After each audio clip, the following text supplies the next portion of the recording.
Hello, everyone, and thank you very much for joining today's Nagomi Security Roundtable Under Pressure, what CISOs in 2025 are facing and how they are fighting back. I'm Connor Heslin, Senior Communications and Community Manager at Nagomi Security, and I will be your moderator for today's conversation. We are here because the findings from the 2025 CISO Pressure Index conducted by Nagomi are staggering, even for those of us used to the sort of trials and tribulations of security leadership. So 73% of CISOs experienced a major incident in the past 6 months. But the data makes it clear that the biggest pressure no longer comes from adversaries, but comes from within the organization. Leadership expectations, burnout, accountability gaps, budget strain, and AI are reshaping the role as we know it. Despite this outlook, we want this to be an honest conversation about how CISOs are adapting, protecting themselves, and pushing the role forward.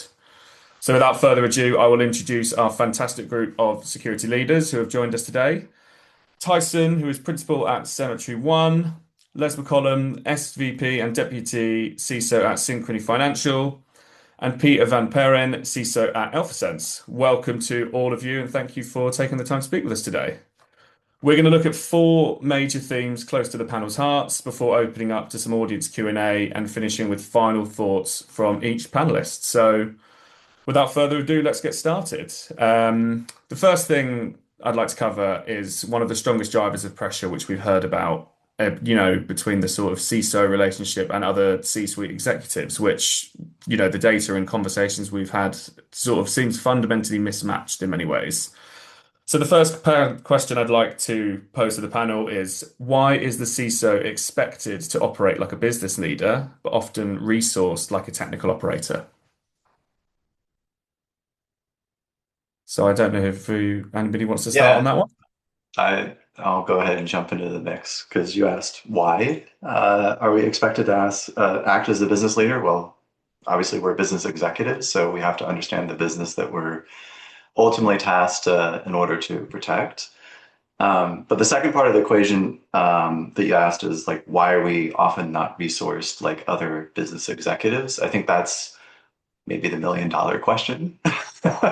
um, at the end of the day, I think unfortunately, CISOs are in a sense, well, cybersecurity in a sense is treated as a black art by other executives. They're not expected to understand it.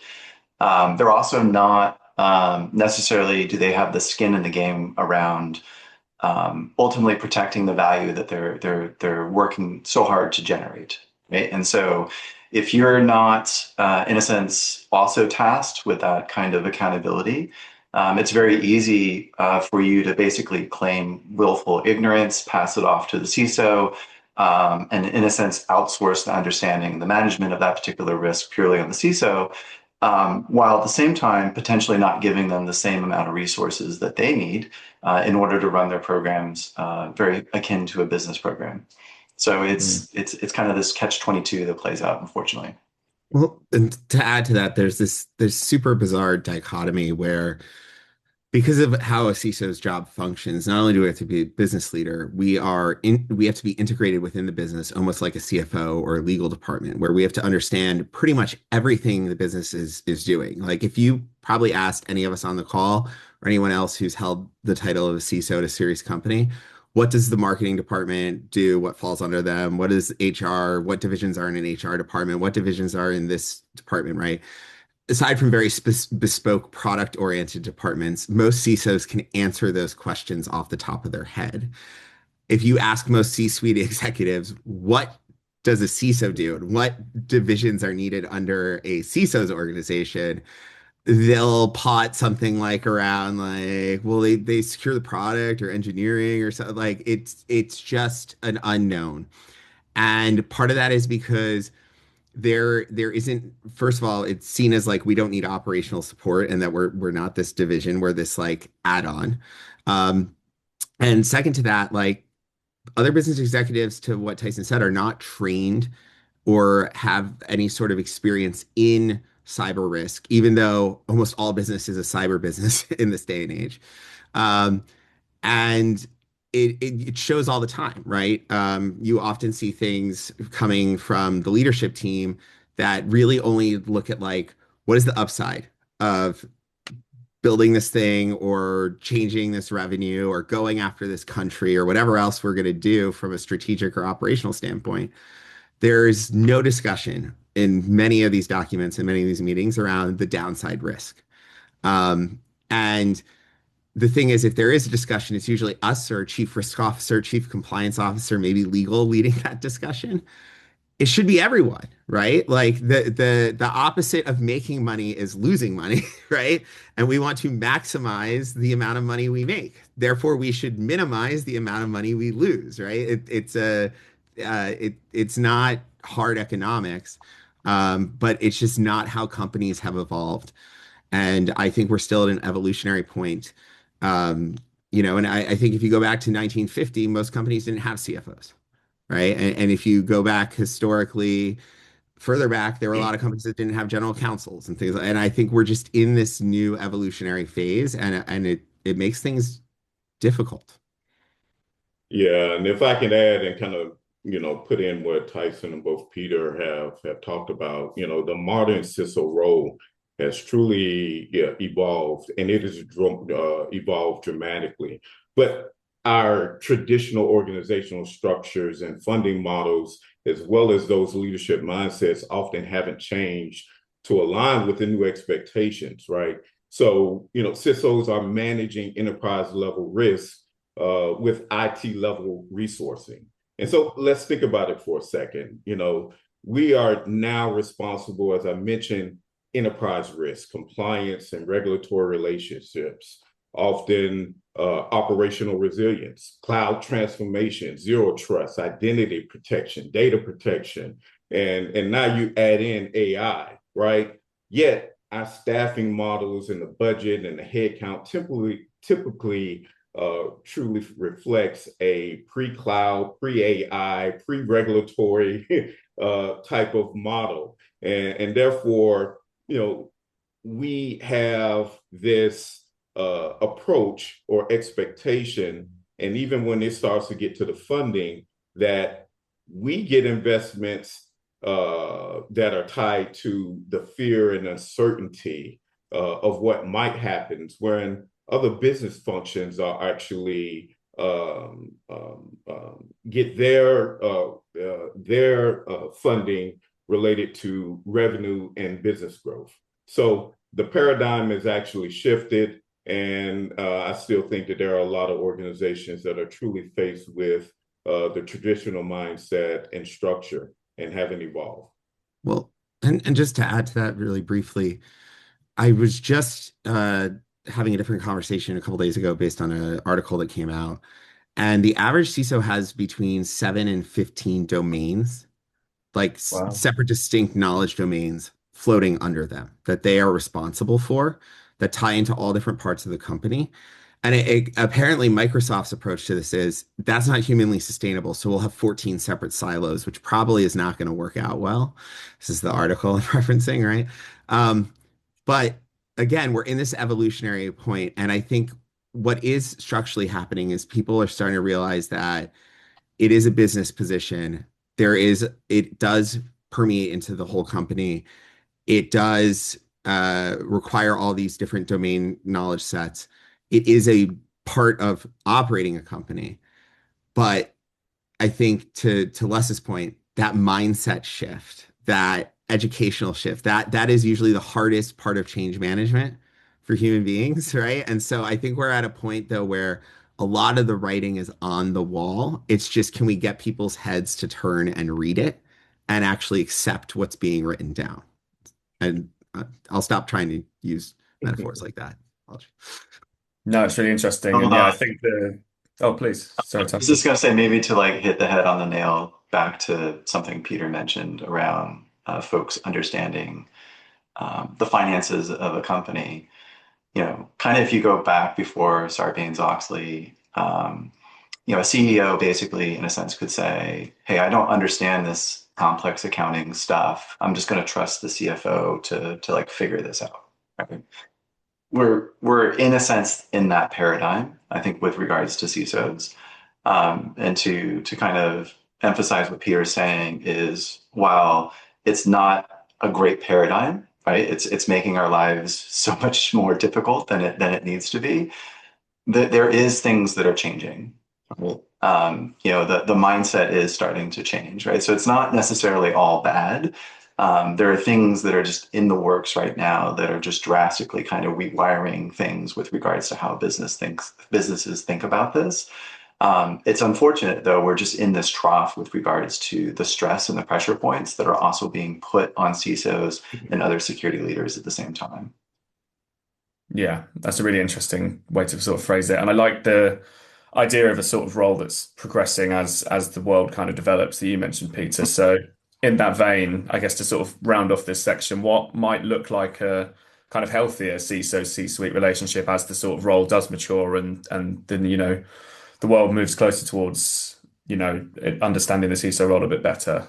I think a great paradigm to look at is uh, you go back like 5, 10 years when I started teaching secure coding. Secure coding was part of one university's program in the entire United States at that time.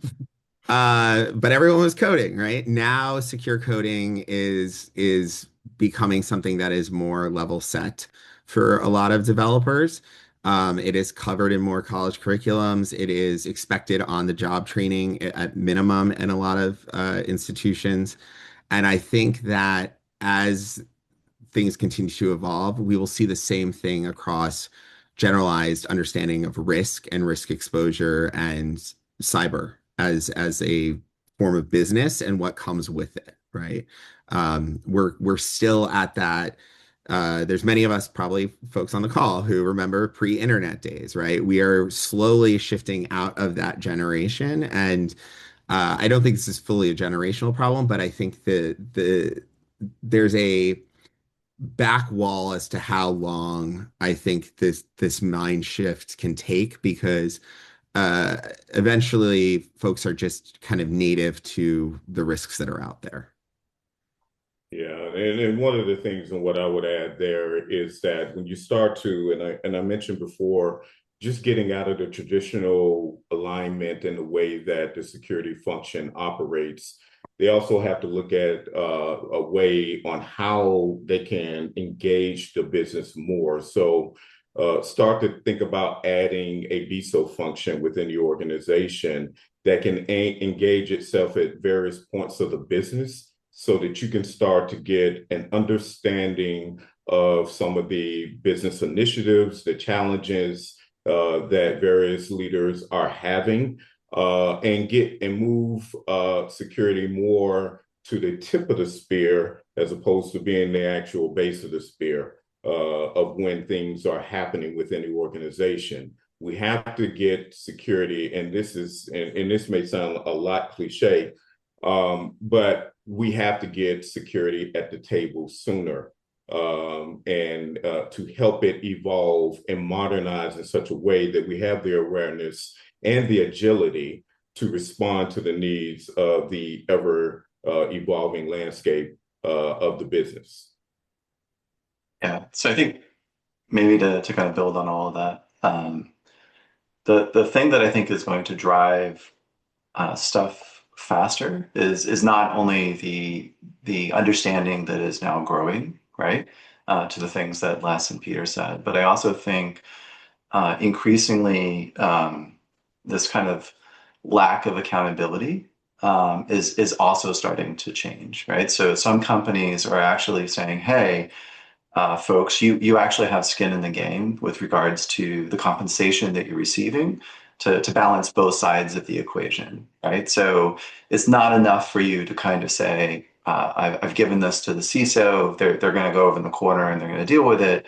And I kind of quasi understand it. I've actually got to sit down with you, around some sort of round table, maybe Knights of the Old, right? And we actually have to actively work on not only creating the value for the business, but protecting the value on the other side. And I think until that dynamic actually takes root in many different organizations, that you're really not going to see the fundamental change or the rapid change that we're seeking as security leaders. That makes sense. Thank you, Tyson. So that kind of leads naturally onto the next section, I think, which is kind of challenging, I guess, the long-standing belief, which I'm certainly as guilty of a lot of people in the security industry of parroting, that security is everyone's responsibility, which from, previous discussions that we've had and lots of things you'll see in the news and everything else, that only rings true until something goes wrong. So as soon as a breach happens, the responsibility becomes much more singular and the CISO takes the blame, as we've seen from our pressure index too. So I'd like to hear your thoughts on if that shared responsibility model is actually working. Yeah, that shared responsibility model is aspirational at best and definitely not operational. I mean, when you talk about shared responsibility, you look at it at a point at where you have in other departments and individuals that are clearly accountable for certain aspects of risk and with cyber, right? And so without clear accountability, defined owners, measurable outcomes, shared responsibility really becomes no one's responsibility. So when something breaks, blame always reverts back to one person, the accountable person, which is the CISO, no matter how distributed the model is. So when the reality is that after a breach, the business doesn't fire the PM or the project manager who didn't accept the risk. The board doesn't remove the engineer who hard coded the credentials, and the regulators don't question the product leads who skip testing. They all look directly at the CISO. So shared responsibility literally evaporates the moment that accountability is tested. Mm. And I was gonna say, you don't have shared responsibility again until folks actually have skin in the game, whether it's compensation, liability, etc. And that's, in my opinion, one of the crux of the issues that need to be solved. well, and I think I agree with everything that's being said. I think in a not necessarily diametrically opposed way, but in a way that like what we have systematized at the top of companies is maybe not uh, what it needs to be. Is we as CISOs often also will say like, well, like, sales is missing their number. No, no, no, you're missing your number. The company is missing their number, right? Like every C-suite's executive's job is to make the company successful. That is the job description, right?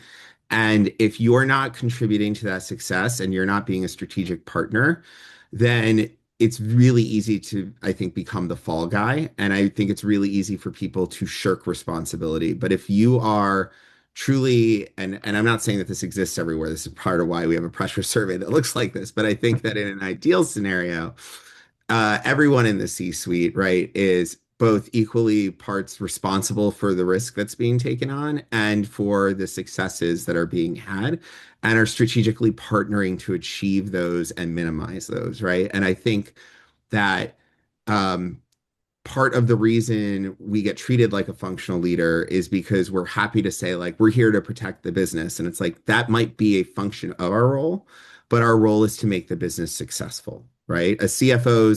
A function of CFO's role is to control spending, but that's not his role, right?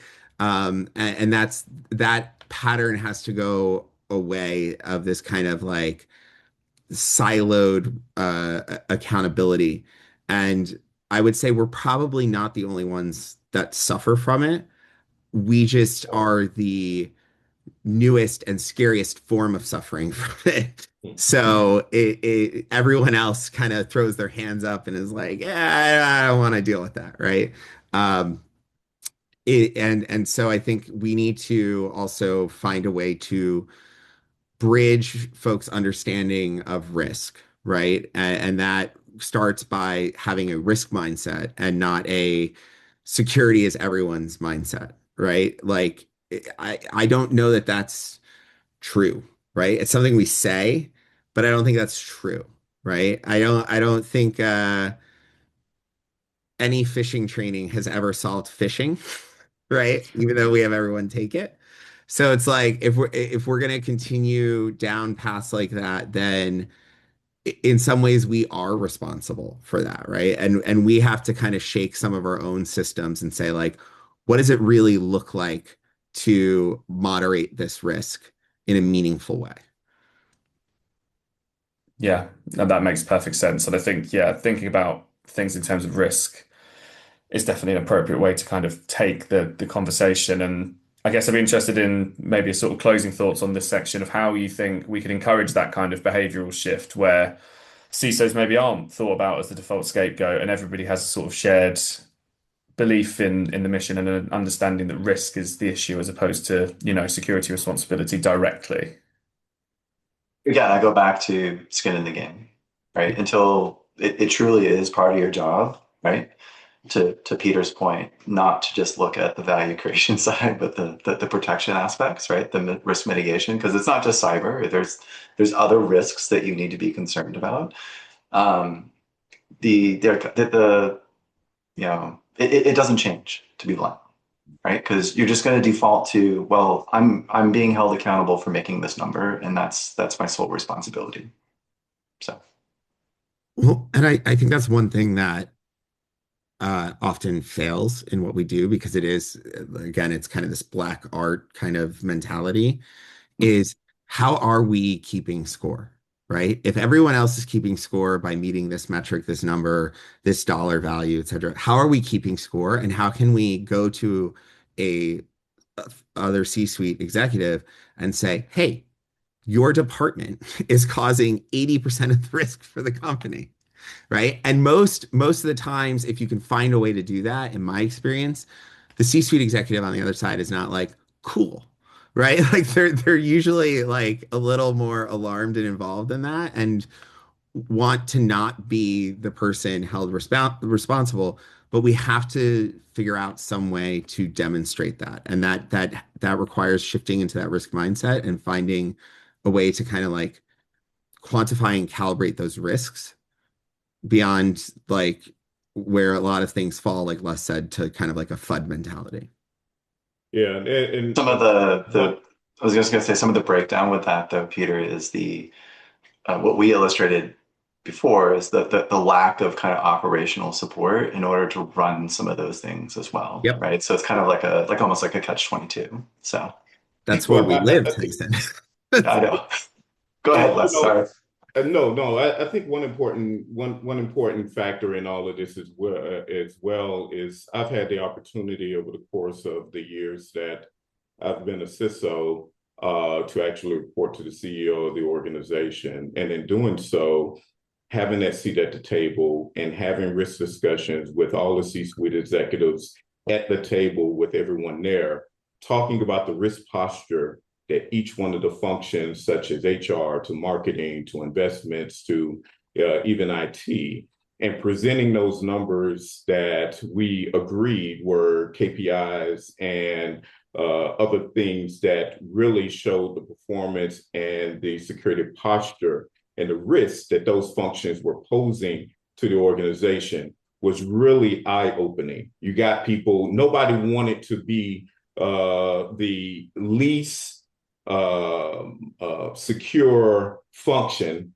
in lay's terms to openly share that information around the table, right? Because then the CEO turns and looks and makes a comment. Well, what are you doing to help lessen this team to increase the security posture based on X? And I think that really kind of that shifts. And when you start to go back to the very beginning of the conversation that kicked us off, the traditional alignment of where security is and where it is reporting within the organization is a factor in breaking us into new modernization alignment that gives the security team more visibility and an equal stakeholder amongst the peer functions within an organization.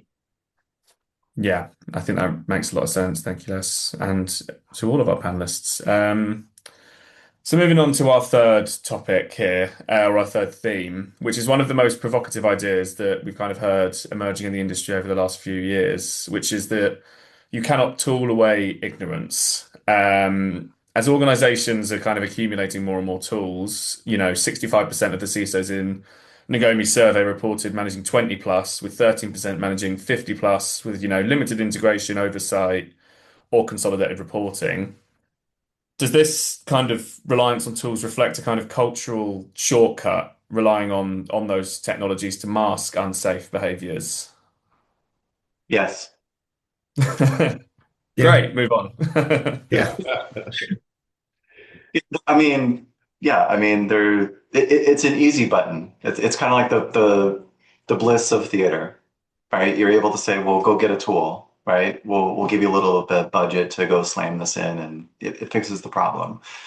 Um, but that's the crux of the problem is you actually need to dig in. You need to kind of understand what's going on, have a substantive conversation about it to weigh the pros and cons, right?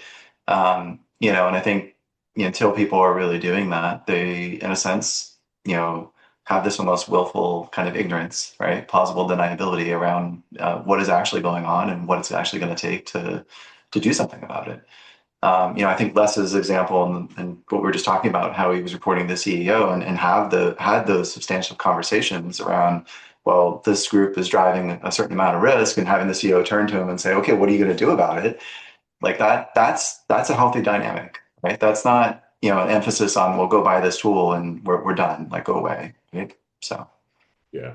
I believe that we are buying tools faster than we are actually maturing processes or our capabilities, right? And the result isn't improved security, it's actually increased operational drag that basically is elevated to the CISO role. And so tool sprawl isn't a technical problem, it's a cultural signal that we can't buy our way out of risk. So let's take, for example, right? A new CISO, joins a organization, and then right out of the gate, they are expected to reduce risk, simplify the environment, cut costs, and improve speed, right?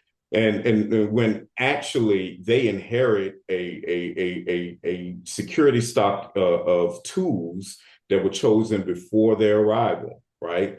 And these tools were purchased to either appease some audit finding or the auditors and many other reasons that preceded the new CISO. And so the CISO becomes a caretaker of a fragmented ecosystem that they didn't create. Yeah, even if the tools could solve everything, which they can't, organizations truly lack the talent to manage them effectively and efficiently. And that becomes a circular problem overall. So I think one of the most interesting things about tools is security, by definition, is a human cultural problem. That is what it is. If you are buying tools, you have a culture problem. If you're being hired as a CISO, you have a culture problem. If you don't think you have a culture problem, and it's not because a CISO is retiring, you should be asking a lot more questions in that interview as to why you're being hired, right? Because I assure you, you have a cultural problem. And the reality is that if you are buying a tool and that tool is not somehow shifting processes and culture, you're creating a band-aid at best, and that's falling down. And the proof of that is this. My favorite thing in the world is EDR. People always talk about how effective is EDR at detecting. And the reality is, if you have an effective company, you should almost never get detections in your EDR because people should be disciplined and hygienic in how they use their computers. But the reality is that's often not the case. And you hear conversations about like, well, my EDR found more stuff than that. That's not the direction we want to go with tools. Right. Your EDR should be finding less and less stuff if you're affecting it in an effective way and you're shutting down and teaching people pathways that they can't go down. You should be seeing less and less, not more and more. And so I think that we need to recalibrate why we bring in tools and what is the actual outcome we want out of the tool. And if it's solving a quote unquote technical problem, you're probably not going to root cause and going deep enough. And you're going to end up switching out that tool, wasting time, wasting effort, and wasting budget. And so that's, and because again, at the end of the day, ignorance is going to win out. So if you're not teaching ignorance, It will find a way. It's not that you can't tool it away, it will find a way around around the tool. Life has a way. I think that's a famous quote, right? Yeah.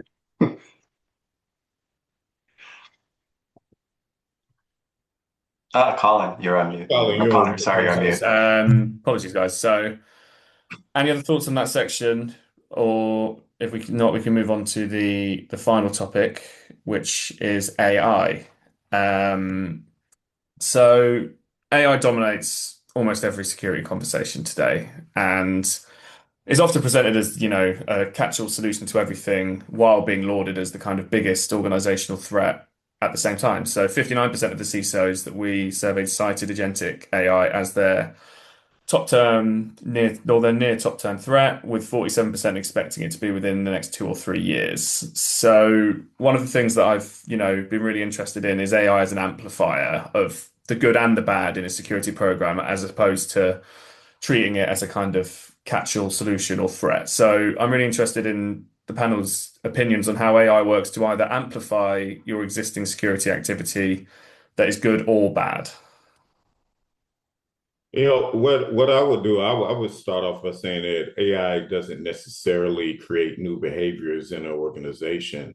It magnifies what already exists, so it accelerates whatever is in motion, whether that motion is healthy or dysfunctional. So, for example, when an organization already has a strong engineering hygiene or disciplined cloud practices, and Peter mentioned it earlier around a mature DevSecOps capability.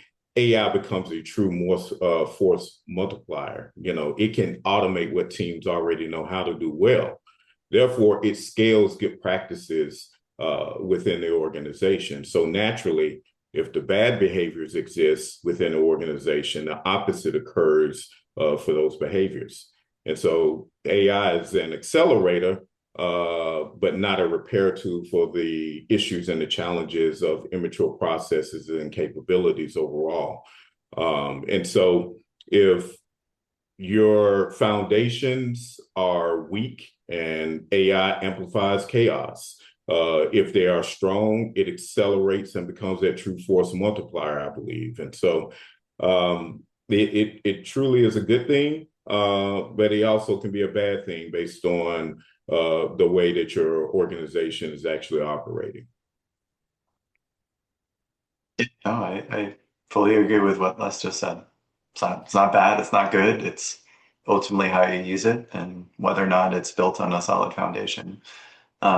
I do also would like to say that it has um, the possibility of leveling the playing field with regards to the haves and have-nots, and trying, to again level the playing field against, attackers and defenders. Because at the heart of it, it's truly kind of a battle of compute and kind of how you wield the compute. But it also, to Les's point, it has two sides of the equation, because if you are, let's say, below that poverty line and you can't access that compute and wield that compute, AI doesn't become necessarily a benefit for you with regards to security. So it's, again, pros and cons. It just depends on how you're able to leverage it and use it. Sure. Peter, any thoughts? I mean, Tyson and Les covered so much. I would just add that I think AI is kind of where laptops and cloud were years ago, and they're not exactly the same, but they're the same in the fact that we're going to see a lot of sprawl and leverage that is um, going to amplify those behaviors, both on a like per person basis and like an attack basis, before we probably catch up in budgets to actually deal with those issues, right? And so um, AI, I think, has most people nervous, not because it's changing the world, but it's kind of resetting what we had under control. And now we have to find a new way to control it. And that takes time. And the AI time window shrinks everything uh, to very narrow, thin window. Uh, so narrow it's almost not there.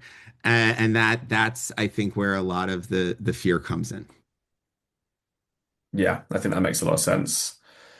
On a kind of practical level, because I know, people are always interested in where it can be a solution. I guess I'd be interested, given what we've just said, where you do think AI is a genuinely useful tool at this point, where it might become a genuinely useful tool in the future, and if there's any way you think it's kind of creating a false sense of security, what specific kind of Oh, jobs or tasks could you use it for it's or not use it? genuinely useful everywhere. Like I'm serious. Like I have Hmm. genuinely useful uses in almost everything within my company. Um, but there's also all kinds of new things we're discovering. Like I just read an article where people are now starting to use GPTs to do like data exfil in different ways. Like it's kind of like the new like personal Dropbox. I whoops hooked up and like exfilled data through and like so there's all kinds of avenues we don't understand yet. And I think that's where we're getting a false sense of security. Like we think we've got this thing under control, and then humans are creative and we'll find a new way to use it and exploit it. Um, but I think it's genuinely useful in pretty much all avenues of my security program and across my company. We have positive uses everywhere. You know, To maybe just build on what Peter said around the speed, um, that's a huge part of the dynamic is just when you think you understand what's going on, new things emerge.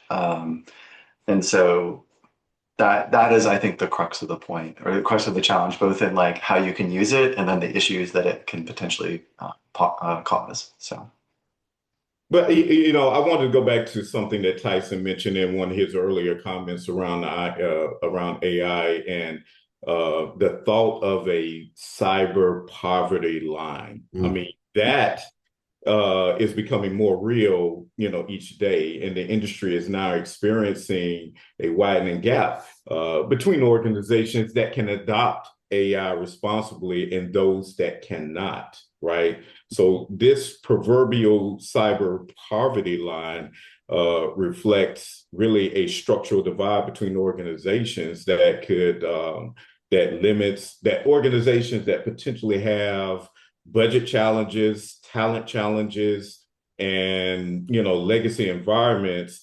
They're going to find that those organizations are going to fall further behind larger organizations that have well resource capabilities and investments in AI.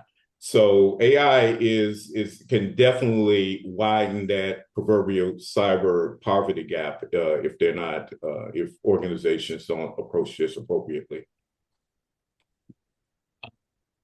it's a really Sure. good point. And it's not just cyber, like there's not just a poverty line with cyber itself. Like if you look at AI adoption in general, like the companies that are able to adopt it really well, it accelerates them, right? Whereas the companies that are not able to adopt it, it's going to be a drag, if that makes sense. And so you're going to have other poverty lines, in my opinion, that kind of erupt.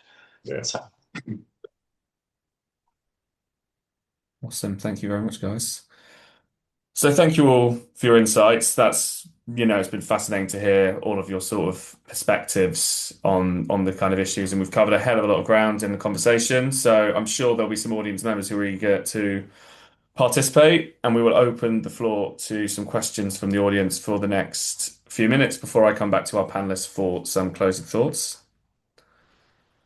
So we've got a couple of questions already, one of which I think's an interesting one, is around teams creating risk through their own decisions, which I think is a point that you've all made in terms of how to sort of, think about the shared accountability model. So I'd be interested in your thoughts on how we actually hold departments accountable without kind of making that something that the CISO is also responsible for, if that makes sense. So how can you empower departments to kind of own their own security decisions as well? part of their OKR. to balance that equation, right? So it's not just, let's say hitting a revenue target. They also have some sort of maybe risk mitigation target or something of that nature. I think, the less that we have to come in from the side and dictate things, and it's more just part of that DNA around whether or not you're viewed as successful or not successful, that creates the kind of the right environment for that. It's not a fully formed thought. I got very close at one job to doing this, but it never fully went out. But I really want to figure out one day how to give departments a risk budget. It's your budget, spend it down. Mm. This is how much risk you can take on in your department, just like this is how much money you can spend. What do you want to spend it on? Right? Because right now, I think the problem is, uh, despite appetites and risk frameworks and risk management frameworks and everything else we do, at the end of the day, that appetite is a kid in a candy store, right? Like with unlimited funds. That is where it can go. And how do we establish discipline around that thought process? And one thing that I would add, and I have to go back to my earlier statement because I've seen it work very effectively in larger organizations that can actually build out the function, which is really truly a BSO model, right? We're not just when you build out a real effective BSO model, it's not about just making sure that the partner business function has completed their phishing exercises or read out on reports, but it's also educating them on security policies, things that are associated with risky behavior as they roll out a new product or solution. And it works as a two-way avenue in the sense that we get a insight into the business and what they're introducing new risks to the organization that we don't necessarily get when we're having other conversations. Because let's be real, CISOs aren't invited to every conversation that is branching into new business ventures, right? Oftentimes we hear about, oh, marketing is releasing a new, marketing campaign that's going to do X, Y, Z, and requires some measure of authentication and login from external customers or potential customers, and we had no insight into that, right? But I believe if we have a BSO that is attached to that particular function, they would be engaged in such a way to understand and articulate and I'd help identify what the risk posture is as a result of these types of actions that are taking place, not to discourage it, but also just bring a level of awareness. Awesome. Thank you. That's really insightful. Another question we've got here, which I'd be keen on understanding if you've got any examples of companies that did this particularly well, is if we think about the kind of tool sprawl and AI technologies as masking deeper cultural issues, how can organizations work to rebuild kind of true security behavior and understanding as opposed to just adding more tech? And yeah, like I said, if there's any examples of companies you've heard of or worked at in the past that have done this really well, that would be great to know about as well.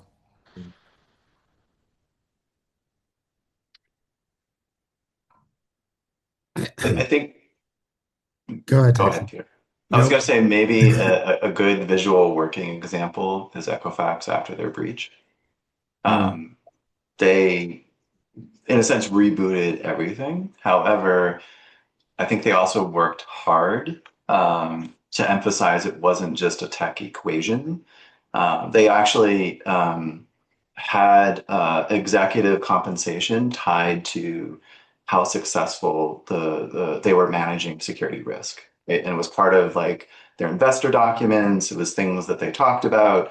And I think if you're looking for like a visual example, because again, companies don't talk about these things publicly very well, sure. like that's something visually you can look at to see what they were like before and what they were like after, if that makes sense. Awesome. I think that makes a lot of sense. So I think we've covered, as I said, a hell of a lot of ground on today's call. So thank you very much for all of your thoughts and for everybody who's joined. So what I'd like to do just before we wrap up is to give all of our panelists a moment to share a kind of final thought on everything that we've discussed. So if we wanted to start with Les, what would be a final thought from our discussion today? Yeah, final thought. I think the most urgent change for the CISO role is really shifting from a technical accountability model to a true enterprise leader model, right? And CISOs are expected to manage enterprise level risk and really shape the culture and govern AI and operate above that cyber poverty line. But yet, again, we often aren't resource like operators and not like executives. So the change we need is clarity of ownership, authority, and investment. So security truly becomes a business function and not a technical afterthought. Great, thank you. Tyson, final thoughts?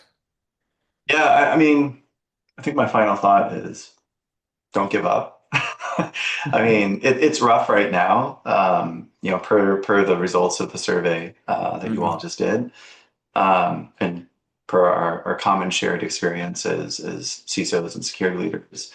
But I actually have hope in that I truly believe things are starting to change. And I think they're changing for the better. And I think on the other side of that kind of change, a lot of good things are actually going to happen with regards to not only a profession, but just in general society as a whole. So, Awesome. Nice to hear some optimism. Peter, I'm final gonna thoughts. I'm gonna double down on Tyson's optimism, and I'm gonna say that as painful as things may become right now, there's a light shown on things, right? The negative stories that have come out in the news, it's shown a light, right? 10, 15 years ago, there are lots of people who didn't even know their company had a CISO. There are lots of companies that didn't have a CISO. Um, and that's shifting. The mentality is shifting. And I think like it takes a while for that to happen, but we're in the thick of it now. And so now is not the time to